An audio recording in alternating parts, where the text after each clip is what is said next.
Amin'izay fanatanterahana ny fivirimben'ny parlemanta francophone izay hatrany dia isan'ireo délégation andray anjara amin'ity fivirimbe ity ny parlemanta burkinabé izay manana mpikambana ao anatin'ny commissionna politique ny birao ny APF. Maro amin'ny délégation andray anjara ao anatin'ny fivirimbe faharoa amby efapolo ny APF no efa tonga eto Madagasikara. Anisany efa eto Antananarivo ary mitoby etsy amin'ny hôtel Colbert Antaninarenina ny délégation avy any Burkina Faso. Iray amreo mandrafitra ny délégation avy amin'ny Burkina Faso i Saïdou Ba, solombam-bahoaka voafito ao amin'ny faritanin'ny Gansourgou. Mpikambana ao anatin'ny voamera politika ny birao ny APF anotenany ary laza izy fa manantena vokatra manan-danja entina hampiroboroboana ny demokrasia ao anatin'ny fivorian'ny APF. Mbola marefo izy amin'ny ankapobeny ny demokrasia ao anatin'ny firenena amin'ny teny frantsay. Fotoana ahafahana mifampizaratra ekefa eo amin'ny samy parlementaire hoy izy ny fivirimbe faharoa amby efapolo ny APF.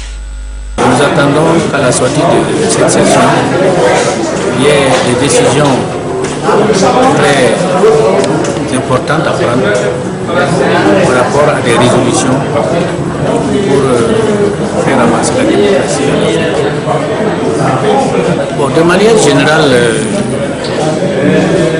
par rapport à cette démocratie, elle est toujours embryonnaire.